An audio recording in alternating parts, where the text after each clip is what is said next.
The late autumn sun slanted low across the neighborhood park, turning the metal chains of the swings into threads of molten gold. Leaves crackled under shoes, somewhere distant, but the sound never reached the girl sitting on the last swing.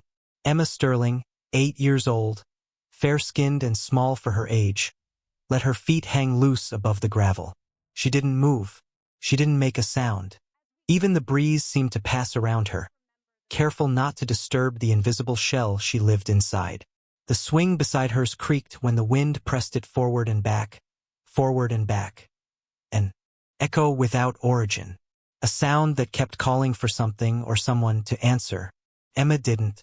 Across the playground, Victoria Sterling stood with her arms wrapped around her blazer as if the expensive fabric could shield her from everything she couldn't control. Her platinum blonde hair was pinned in its usual tight twist. Not a strand dared to fall out of place. Control was the only language she spoke fluently these days. But control meant nothing here, on this uneven ground scattered with forgotten leaves and childhood noise. "Mama?" A small voice called from somewhere behind her. Not Emma's. Not yet. Victoria turned slightly and forced a smile at a toddler tugging at a shoelace. She admired the innocence, the noise, even the tears of other children. Anything loud felt like a blessing now. A handful of mothers glanced at her. Recognition mixed with the quiet unease people often felt around someone who seemed too polished for a place this ordinary. Victoria didn't care. She had come here for Emma. She had always come here for Emma. And still, the girl on the swing stayed silent. A sudden burst of laughter broke the tension of the air. Victoria turned toward the noise. A man, broad-shouldered, calm in posture, wearing a gray hoodie, walked into the park with a boy racing ahead of him. Marcus Thompson carried himself with the ease of someone used to watching before acting. There was something weathered about his presence, not worn down but shaped by things he no longer spoke about. His son, Jake, 6 years old with messy brown hair and boundless energy, barreled toward the sandbox like it was a frontier yet to be claimed. "Dad, there's still dinosaur bones here," Jake announced, dropping to his knees. "They're probably the same ones from yesterday," Marcus said, smiling softly. "But they're still bones," Jake insisted. Marcus crouched beside him for a moment, humor tugging at the corner of his mouth. Then his gaze drifted across the park and landed on Emma. The change was small but undeniable. He paused. His eyes softened, as if he recognized the silence wrapped around her, as if he'd known it once. Victoria noticed. She had trained her whole life to read micro-expressions. In boardrooms, in negotiations, in the face of competition. But this one caught her off guard. It wasn't pity. It wasn't curiosity. It was awareness. She blinked, unsure why that unnerved her. Jake, dusting sand from his hands, followed his father's gaze. He squinted at the still figure on the swing. "Why doesn't she play?" he asked. Marcus answered gently. "Maybe she's thinking." That was not quite the truth, and somehow the boy knew it. Jake jumped up, energized by the idea of a mystery. "I'll ask her." "Jake," Marcus warned lightly, "go slow." The boy nodded, but his version of slow was still a jog. He approached Emma with all the enthusiasm of a comet entering orbit. When he stopped in front of her, he grinned. "Hi," he said. Emma didn't look at him. Her eyes followed the dust motes floating in the golden light, as if they were safer company. Jake tilted his head. "Do you like space? You look like someone who likes space." Still nothing. Victoria took a step forward, but Marcus gently lifted a hand from across the playground. Not stopping her, just offering the chance to wait, to let the moment unfold. "Sometimes she doesn't talk," Victoria called softly. Jake turned. "That's okay. I talk enough for both of us." A surprised breath escaped Victoria before she could swallow. Emma's fingers tightened slightly around the metal chain of the swing, a movement so small only a mother or someone like Marcus would notice. Jake pointed toward the sky, which glowed in streaks of amber and peach. "That one looks like Jupiter." he said. Or maybe a potato. Hard to tell. A beat passed. Emma's gaze shifted. Barely. Slowly. Toward the direction of his pointing finger. Jake gasped as if she'd spoken a full sentence. You do like space, he declared triumphantly. Marcus approached now, calm footsteps on gravel. Hey, he said quietly to Emma, nodding once as if greeting a fellow traveler rather than a child. Jake gets excited about planets. He thinks everything looks like Jupiter. It does, Jake insisted. Emma blinked. Tiny response. But a response. Victoria felt her chest tighten. Fear, hope, the familiar ache of wanting too much too quickly. Marcus crouched beside the swing, careful to leave a respectful distance. He didn't speak again. He simply existed there, present but not pressing. The air between them shifted, mellowing like warm metal. The echo of the empty swing creaked softly, silence answering silence. When Emma finally looked at Marcus, fully looked, something subtle flickered in her eyes. Recognition, curiosity, maybe just the faintest drop of safety. It was impossible to name, but unmistakable. Jake leaned closer, whispering loudly enough for the whole playground to hear. She's like a silent astronaut, he said with awe. Floating but not lost. Emma's grip on the swing chain loosened.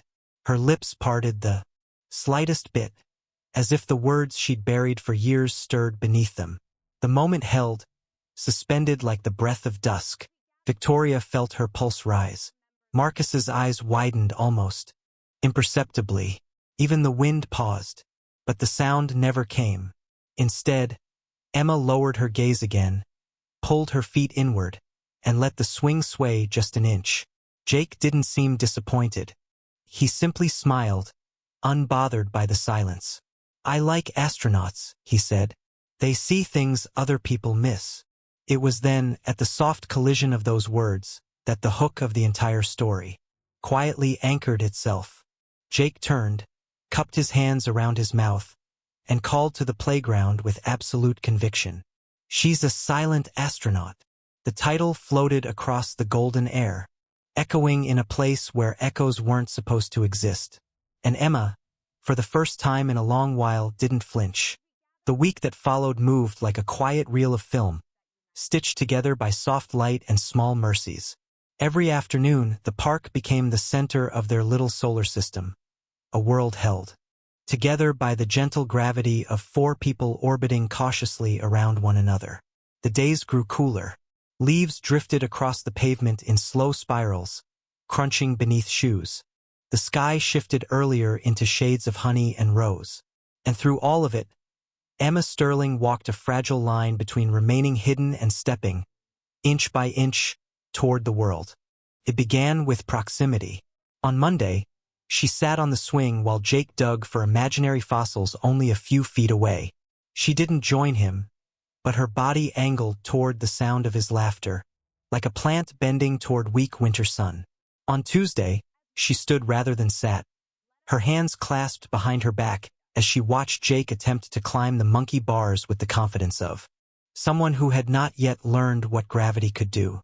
By Wednesday, she took 2 careful steps after a fallen maple leaf Jake pointed out. Tiny steps, but undeniably chosen. Each change was small, enough to miss unless someone was watching closely. Marcus and Victoria were watching closely. You've been here every day this week, Marcus said gently one afternoon as they stood near the fence, separated from the swings by a few yards of yellowed grass. So have you, Victoria replied. He shrugged, hands in his hoodie pockets. Jake likes coming here. Emma needs it. Their eyes met for a moment, an exchange soft and fleeting, like a candle flame stirred by breath. Neither of them tried to name what they saw there. Naming things too early had its own kind of danger. Jake ran past them, arms stretched wide. Emma, come see my volcano. It's erupting again. Emma stood near the slide, her face half lit by the late golden hour. She did not move toward him, but she also didn't retreat. That alone made Victoria's chest loosen enough to draw a deeper breath. Marcus watched the girl too. She's observant, he said. Some kids speak with their eyes first. Victoria's voice wavered. Without her permission. I would take eyes, hands, anything. She stopped, the confession too raw. Marcus nodded, not prying. Kids choose when they feel safe. Safe. A word Victoria hadn't allowed herself to hope for in a long time. Emma turned then, slowly, tentatively, and looked toward the two of them. Not a full look, not even a full second, but long enough for Victoria to feel something shift beneath her skin. Unsafe had been their normal. This was the first step toward undoing it. Jake's laughter broke the moment. He had discovered a fallen branch and decided it was now a magic wand capable of making dinosaurs, storms, and sandwiches depending on the spell. He waved it enthusiastically, shouting nonsense incantations. Emma blinked at him once, twice. Then she walked 3 steps closer. Victoria nearly gasped. Jake, oblivious to the weight of the moment, pointed at the ground where a faded red rubber ball sat abandoned near the tree line. Emma, look, planet. It's Mars. He picked it up and held it out to her, his hands sticky with dirt. Emma stared at the ball like it was alive. Jake grinned. Wanna hold Mars? Emma didn't reach for it, but she didn't turn away. Another step forward. A breath that seemed too brave for a girl who had been silent for most of her life. Victoria pressed a hand against her chest, grounding herself. She dared not move, afraid the smallest shift would cause the moment to crumble. Marcus spoke softly from beside her. This is good. She's engaging. The sunlight shifted as a breeze moved through the park, making the ball glow warm orange in Jake's hands. He bounced it lightly, and the thump echoed softly across the space between them. Echo. Emma's eyes widened at the sound. Not fear, but familiarity. Something in that simple rhythm touched a place she hadn't opened in years. Jake bounced it again. Thump. Again. Thump. Emma inhaled sharply. Victoria held her breath. Jake extended the ball once more. Emma, Mars wants you to hold it. It was the kind of line only a child could deliver with such earnest faith. Emma's fingers trembled at her sides. Her lips parted, a small click of breath escaping. Then she reached out. Her hand hovered above the ball. For a moment, the world tightened around that tiny, hovering gesture. The breeze paused. The leaves stilled. Even the shadows leaned in. When she finally wrapped her fingers around the rubber surface, something broke. Not in her, around her. The silence she carried cracked like thin frost. Beneath a careful step, Jake whispered, "You did it." The ball slipped slightly, bouncing against her palm. Emma drew in another breath, deeper this time, and then her mouth moved. One word. Fragile. Barely air. Barely sound. A tiny fracture in 8 years of unbroken quiet. Ball. Victoria's knees nearly gave out. Marcus exhaled so sharply he coughed once. He looked at Victoria. Not shocked, not triumphant, but stunned with reverence, as if he'd just witnessed a miracle he didn't dare claim. But Victoria felt the entire weight of the moment slam into her chest.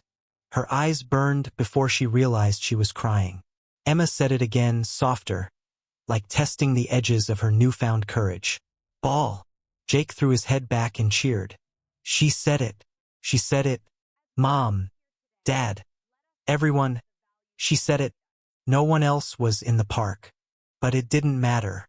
The feeling spread, warm and electric. Emma held the ball tightly now, grounding herself with its texture. She lifted her eyes, first to Jake, then to her mother, and finally to Marcus. The look she gave him wasn't gratitude or trust. It was something simpler but more profound. Recognition. As if she knew he saw her. Not the silence, not the condition, not the worry, her. Marcus swallowed hard. Victoria saw the flicker in his eyes, that quiet thing that lived beneath his calm exterior. She didn't know what it was yet, but she knew, undeniably, that something had just shifted between them. A door that had been sealed shut for years, Emma's, hers, perhaps even Marcus's, had opened.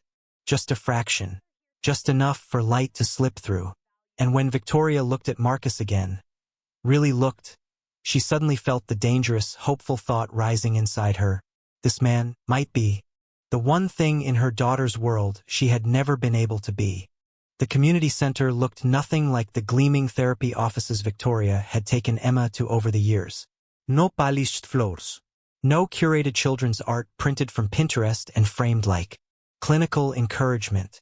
No soft-voiced therapists with carefully moderated smiles. Instead, the center was a small, sun-worn building tucked between a laundromat and a corner deli. Its front windows were fogged slightly from years of weather. The sign out front buzzed faintly, one letter flickering as the afternoon sun began its slow descent. But the moment they stepped inside, something warm brushed against them.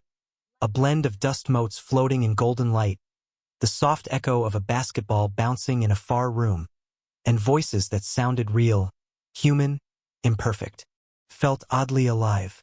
Victoria hesitated in the doorway, clutching Emma's small hand. "Are you okay, sweetheart?" she whispered. Emma didn't answer. She rarely did in moments like this. But she didn't cling or step backward. She simply looked around, her eyes wide and cautious. An explorer mapping new territory. That was enough. Marcus waved from a room down the hall. "Over here." Jake darted out behind him, hair wild and grin wider than the doorway. "Emma, we saved you a spot. Come on." Emma stiffened. But Jake didn't run at her this time. He slowed, remembering Marcus's words, and simply held out his hand as though offering an invitation rather than a demand. To everyone's surprise, Emma followed.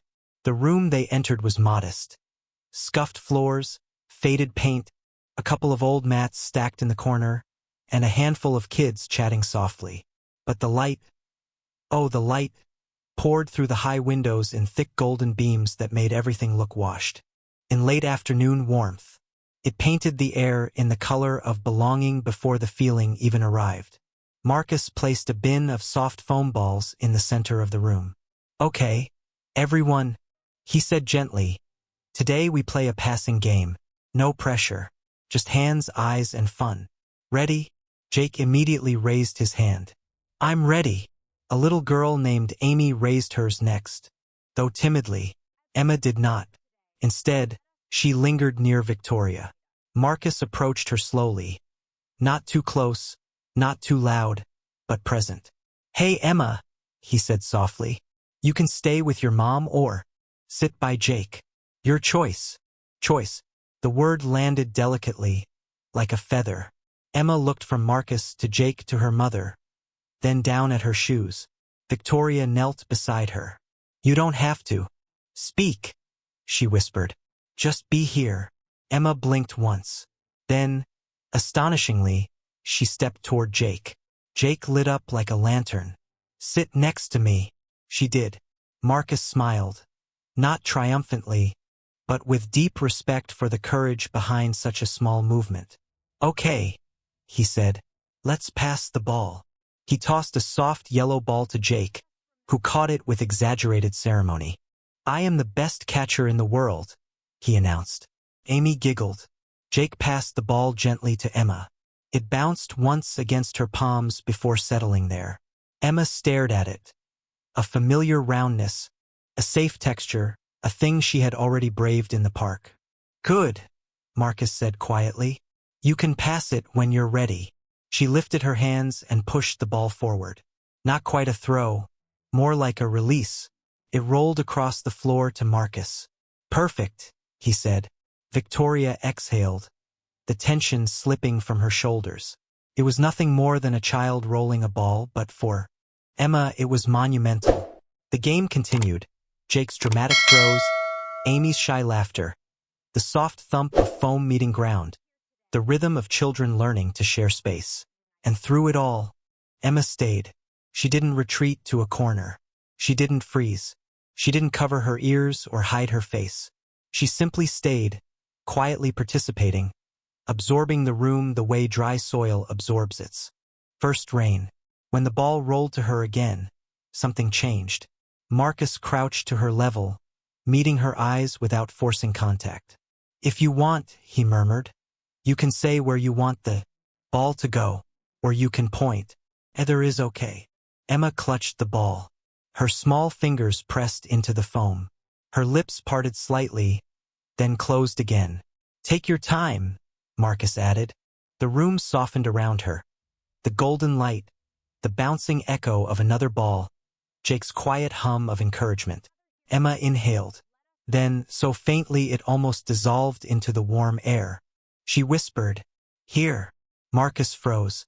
Not visibly, but internally, the moment hit him like a tremor. Victoria's hand flew to her mouth, her eyes flooding with disbelief. "Here," Marcus repeated gently, touching his chest. "You want to pass to me?" Emma nodded. Jake whispered. She talked again. She did. And the second whisper was clearer, as though testing the strength of her voice. "Here." She rolled the ball straight toward Marcus. Marcus caught it with both hands and did something he rarely did in front of a group. His eyes shone just for a second. "Great passing," he said softly, his voice cracking. "Thank you, Emma." The rest of the session unfolded with the ease of early healing. Emma didn't speak again, but she didn't need to. She followed cues. She made choices. She belonged to the room in ways she never had anywhere else. After class ended, the children wandered toward the water fountain. Victoria pulled Marcus aside. "That word," she whispered.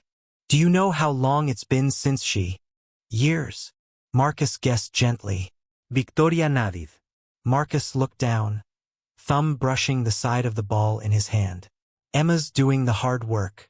Not me." "You helped her." He didn't deny it. Instead, his expression shifted. Something cautious, something unspoken. "Kids like Emma, they remind me of someone I knew. My sister." Victoria blinked. Surprised. "Your sister." Marcus didn't elaborate. Not yet. But the shadow that crossed his eyes said enough. Before she could ask more, a soft tug brushed Marcus's sleeve. "Emma." She hadn't meant to. Her hand was barely there, fingers brushing the fabric like a whisper of trust. Her gaze hovered somewhere near his shoes. Marcus froze, breath caught somewhere between wonder and fear of breaking. The moment, Victoria saw it, the connection forming in real time, fragile as thin glass yet undeniably real. Emma withdrew her hand quickly, almost as if she hadn't realized she'd reached out at all. But the imprint of that touch lingered. A silent promise, a deeper opening, a sign that this man had become something she felt safe anchoring to.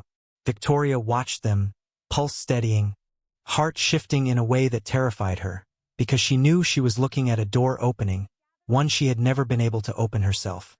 The following Tuesday, the golden warmth of the community center was replaced by the sterile blue-white glow of Victoria's office.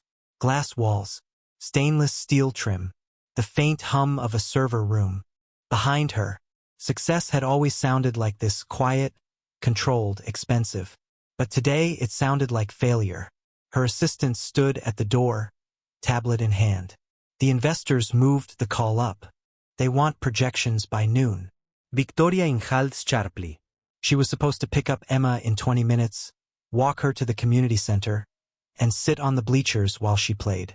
Tuesday and Thursday afternoons were sacred now. Non negotiable. But the numbers on her screen pulsed urgently. If she didn't join the call, a year's worth of work could collapse. "I'll call the nanny," she said, already reaching for her phone. Her voice was too steady, too practiced. She called again Thursday. She told herself it was temporary, necessary, justified. But by Friday, Emma's light, the little spark they had fought weeks to kindle, went out with devastating speed. At school, the hallways felt colder. Emma walked with her shoulders folded inward, backpack hanging low, steps almost silent. Her teacher, Mrs. Patterson, greeted her softly. "Good morning, Emma." Emma didn't raise her head. By mid-morning, she was sitting at her desk, hands in her lap, eyes fixed on the window instead of the reading assignment. When it came time for group participation, she froze entirely. Two children whispered. A boy tapped his pencil impatiently. "She never talks. Maybe she doesn't know the answer." She knew. She always knew. But knowing had nothing to do with speaking. At lunchtime, Emma ate alone again, her progress with Jake and the community center seeming like a dream slipping through her fingers. When her apple rolled off the table and onto another child's shoe, all she could do was stare at it, paralyzed by the simple demand of retrieving it. The boy sighed and tossed it into the trash. Emma didn't react. She felt herself sinking back into the familiar quiet, the cocoon that kept her safe. By afternoon, she was barely more than a shadow. The crisis hit during a group presentation. Mrs. Patterson wanted to give Emma a small part, pointing at pictures on the board, no speech required.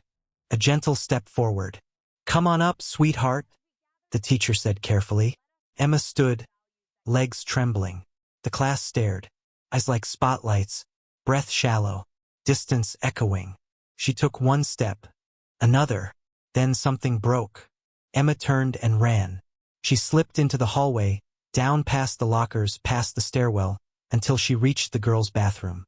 She pushed inside, found the last stall and locked the door. Her breath came fast, ragged. The familiar ringing rose in her ears. Her hands shook uncontrollably. Footsteps echoed outside. "Emma? Sweetheart." Mrs. Patterson's voice hovered just beyond the door. Emma pressed her forehead to her knees. I won't, she whispered, as if she were breaking some vow she had carved into her bones. The stall remained locked, the world outside blurred. Victoria rushed to the school the second the call came in. She ran down the hallway, heels clicking like frantic punctuation. Her blazer flared. Behind her, all sharp lines and cold professionalism. So wrong for this place, this moment. Mrs. Patterson met her halfway. "She's in the restroom." She had a panic response. Victoria felt her stomach drop. I wasn't there this week. I sent the nanny. I shouldn't have. Right now," the teacher interrupted gently. "She just needs you." Victoria pushed open the restroom door. The fluorescent lights were harsh, unforgiving. Water dripped from a faucet with rhythmic insistence. "Emma?" she called softly. Silence. Then a faint whisper, cracked and terrified. "I won't speak." "Won't."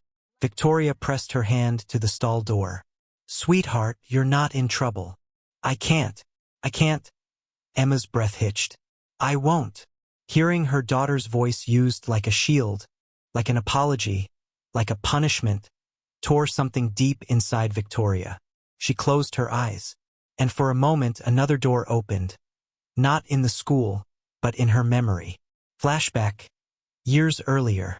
The kitchen was dark except for the glow of the refrigerator light. Her then-husband stood with his back to her, shoulders heavy under the weight of words he hadn't spoken yet. "You missed another dinner," he finally said. Victoria tightened her grip on the car keys in her hand. "There was a launch. I told you. You tell me every week." His voice cracked. "Every promise turns into another excuse. That isn't fair." "No," he said quietly. "It isn't. But neither is being married to someone who's always somewhere else." The argument that followed wasn't loud.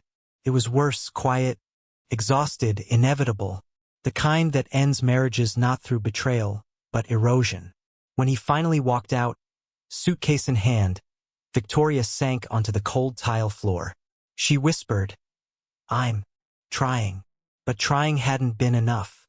And she had sworn, deep in that heartbreak, that she would never let work take someone she loved away again. Yet here she was, losing Emma in real time. Victoria pressed her forehead to the cool metal of the stall. "Emma, I'm here. I'm not leaving." Silence. Just the sound of her daughter's choked breath. Victoria swallowed the rising guilt, the ache, the self-loathing. "I'm sorry I wasn't there this week," she whispered. "I'm so sorry. You didn't do anything wrong." A heartbeat, then two. Emma whimpered softly, the stall door trembling. From her shaking, Victoria continued, "I promise you, I will not disappear again. You matter more than anything I do." A faint sniffle came from inside. Victoria's voice cracked as she whispered, Please let me in. The lock didn't turn. But on the other side of the door, she heard Emma curl tighter into herself and repeat through tears, I won't speak. I won't. The words were a plea, a confession, a shield she wasn't ready to lower again. Victoria felt her own strength fracture. She needed help. Someone Emma trusted deeply, someone who could reach into the panic she herself had caused. Her hand moved frantically to her phone. She dialed one number. Marcus answered on the first ring. His voice steady, grounded. Victoria? What's wrong? Victoria swallowed the sob rising in her throat. It's Emma, she said. She's locked in the school bathroom. She won't come out. She keeps saying she won't speak. A long, still moment on the other end. Then Marcus said, Bring her to the park. Jake and I will be there. His tone left no room for doubt, no room for fear, only direction. Victoria exhaled shakily. She looked at the stall again, at the small shadow, trembling behind the door. Emma, she whispered, I'm taking you somewhere safe. The park was nearly empty when Victoria arrived, Emma clinging to her side like a fragile shadow. The late afternoon light burned soft and orange, spilling across the playground in long ribbons. Leaves rustled quietly overhead. A foam ball rolled lazily in the breeze, tapping against a bench as if impatient for what was about to happen. Marcus was already there. Jake stood beside him, unusually still. His hands fidgeted with the hem of his t-shirt, nervous energy contained only by instruction. When they saw Victoria, Marcus stepped forward with the steady determination of a firefighter approaching a burning doorway. He knelt to Emma's level without hesitation. Hey, astronaut, he said softly. We missed you. Emma didn't lift her face from Victoria's coat. Victoria's voice cracked. She had a panic episode at school. She's been saying she won't speak. Marcus nodded with a slow exhale, then gently held out the foam ball. The same kind they used at the community center, one Emma had passed with tentative courage just days before. We're going to play the game again, he said. Just like before. No rules. No talking required. Jake stepped forward cautiously. Emma, I saved your seat. Emma trembled. But this time she didn't run. Marcus gestured toward the open patch of grass. Let's start easy. The three of them formed a loose triangle. The sun lowered, turning everything gold and warm. The wind brushed Emma's hair as she stared at the ball Marcus held. This ball isn't magic, he said gently. But it does something special. It waits. He rolled it toward her.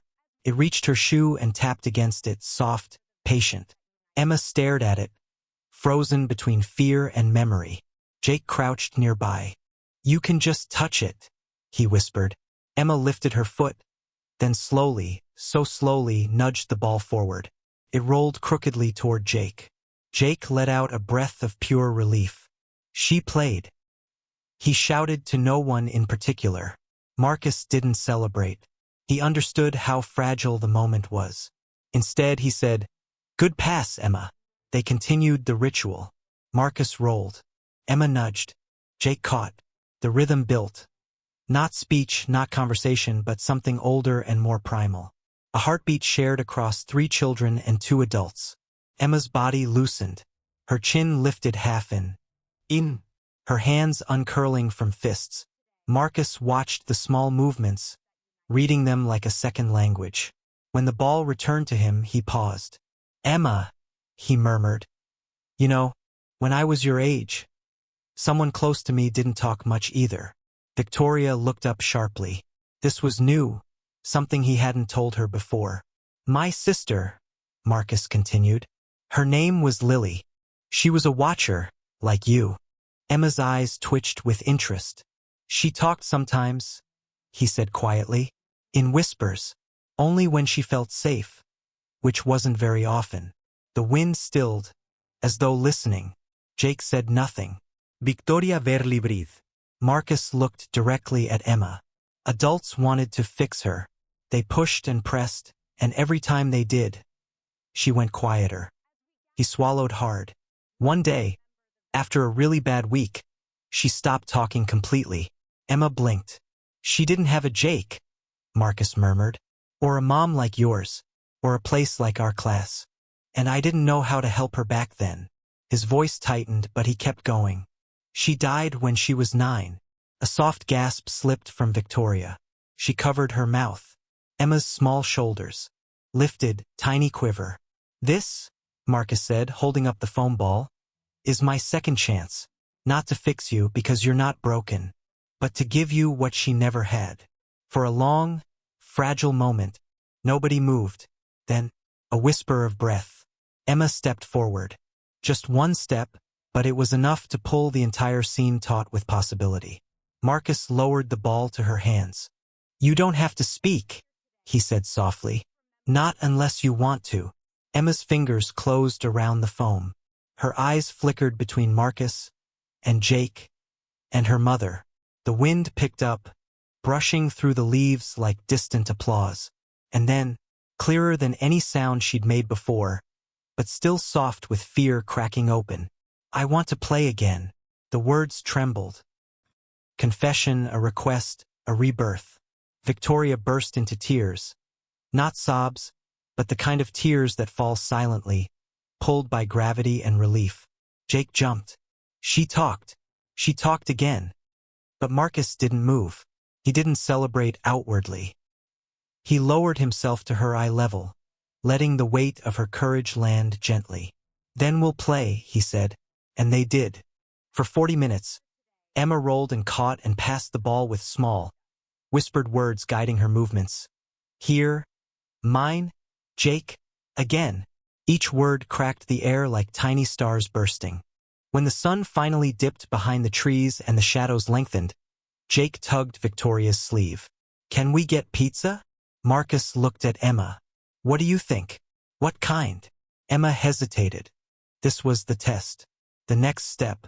Speaking not inside a game but in the world, to Marcus with intention. Her throat bobbed. She whispered once, then louder. Cheese, please. The wind seemed to pause, as if even the air had been waiting. Marcus smiled. Jake cheered. Victoria pressed a shaking hand to her heart. In that moment, the world expanded again. Fragile, luminous, possible. The week after the park breakthrough unfurled like a slow, gentle sunrise. Not sudden, not dramatic, but warm, widening, inevitable. Emma spoke more. Not to everyone, not yet, but to the people she trusted.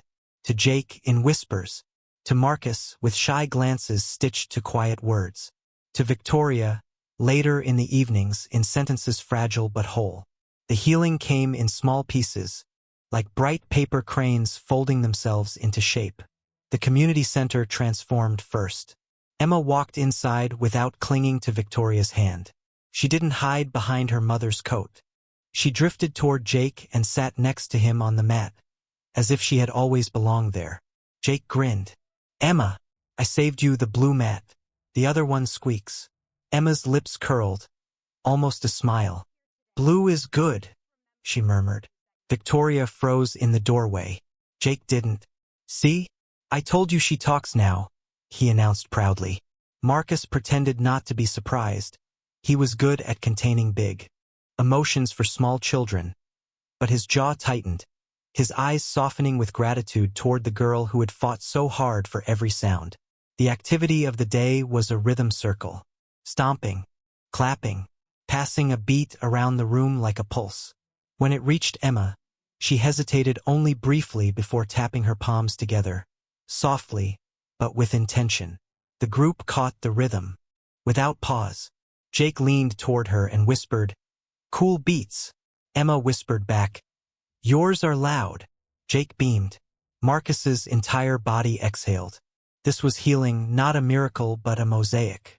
But healing, Victoria soon learned, wasn't seamless for everyone, especially not for Jake. One afternoon, when the kids ran toward the swings, Marcus stayed behind to toss empty cups in the Recycling bin.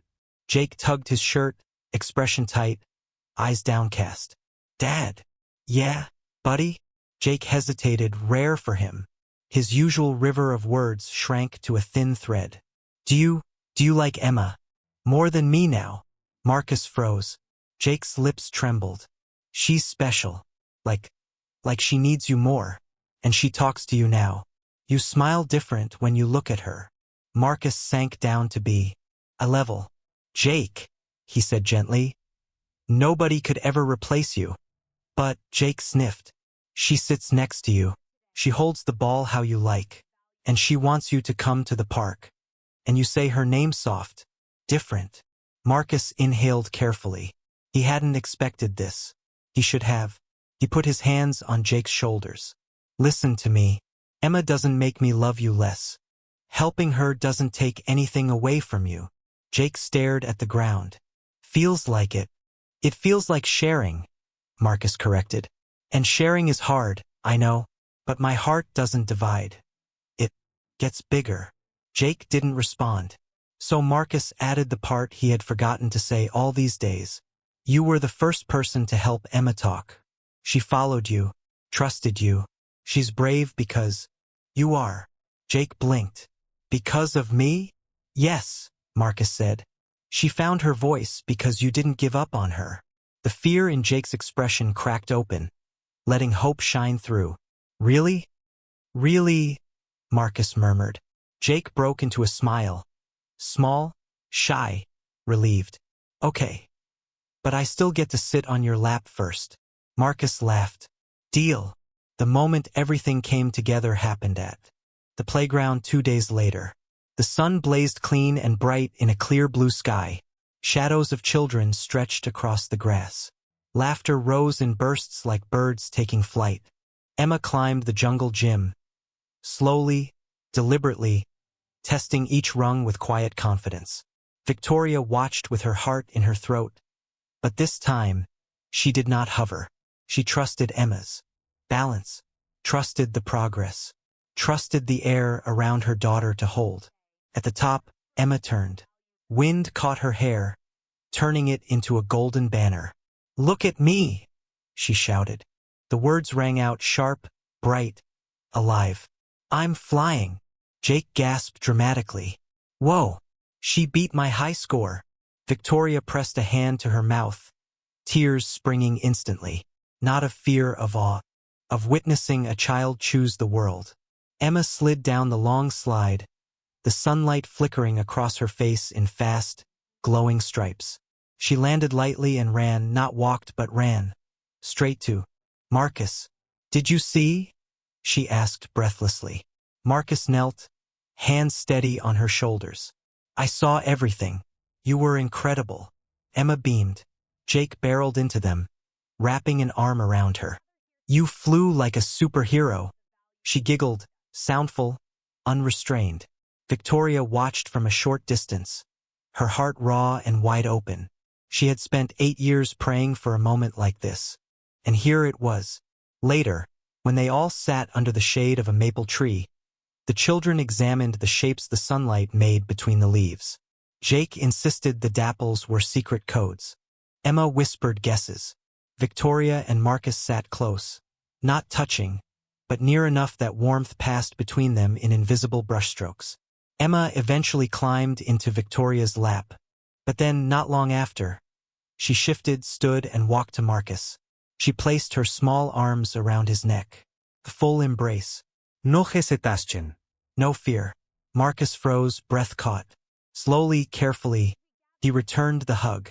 Emma whispered something into his shoulder, too soft for Victoria to hear. Jake leaned in. What did she say? Emma stepped back. Her eyes, clear, steady, hopeful, lifted to Marcus's. Then she asked, with a courage that made time slow, Will you be my dad too? The world around them seemed to still. The light, the leaves, the laughter in the distance. Even the breeze hesitated. Victoria's breath caught. Marcus's eyes widened, stunned. Not by the question, but by the weight of trust behind it. Emma waited, small hands clasped, chest rising in tiny, uncertain breaths. By late summer, the small garden behind the community center had transformed into something close to holy. It wasn't meant to host weddings. The space was just a rectangle of grass, too young. maples, and a swing set that creaked like an old violin string when the wind passed through.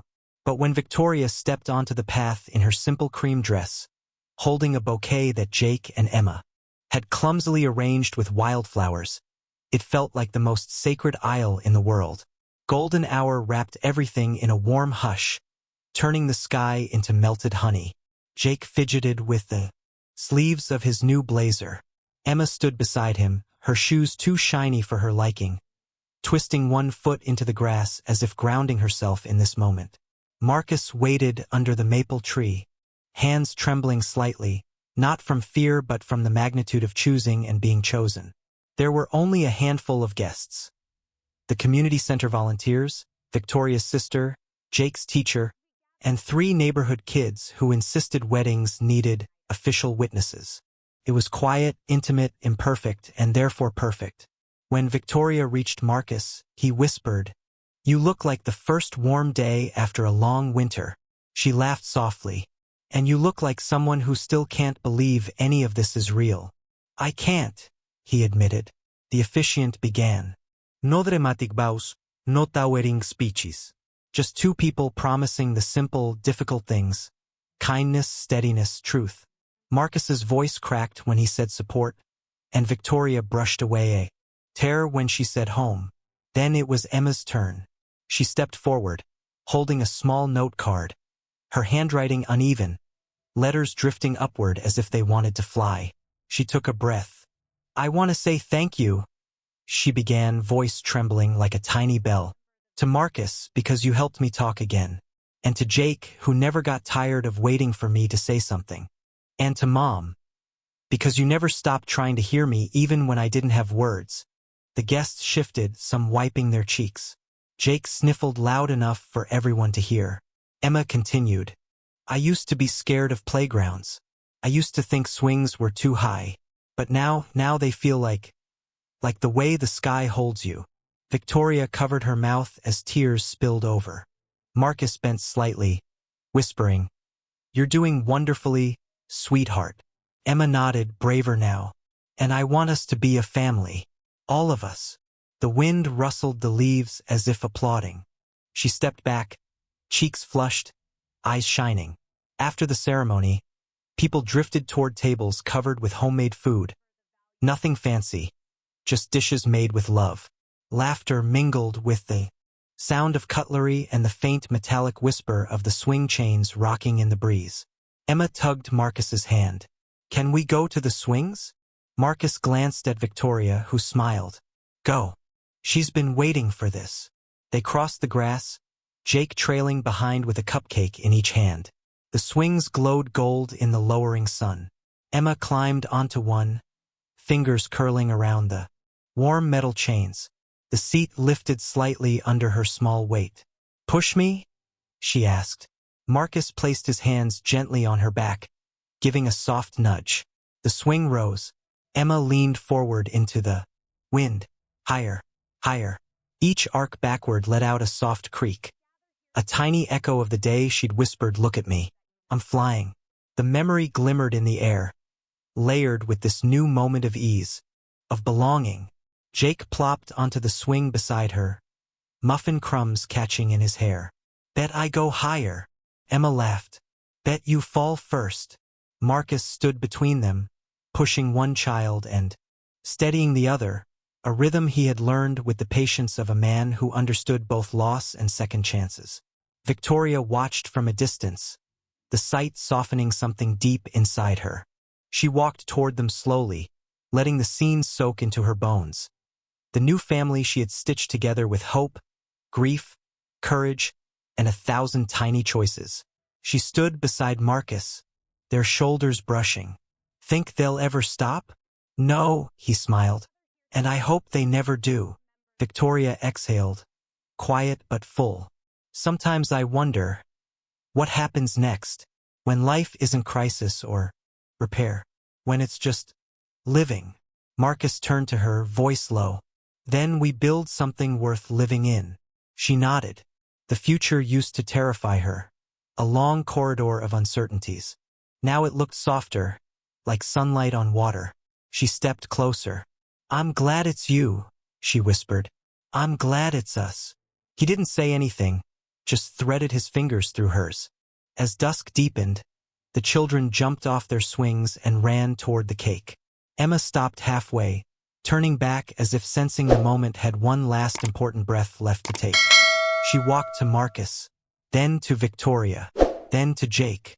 She took each of their hands, one, then the next, then the last, forming a small circle in the middle of the garden where the last light pooled like liquid gold.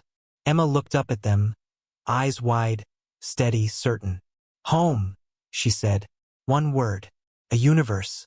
Marcus tightened his grip, breath-catching. Victoria closed her eyes as tears slipped down her cheeks. Jake leaned into Emma's shoulder, cupcake forgotten, and the swing chains whispered behind them. A soft echo, like the memory of fear turning into the promise of something endlessly warm.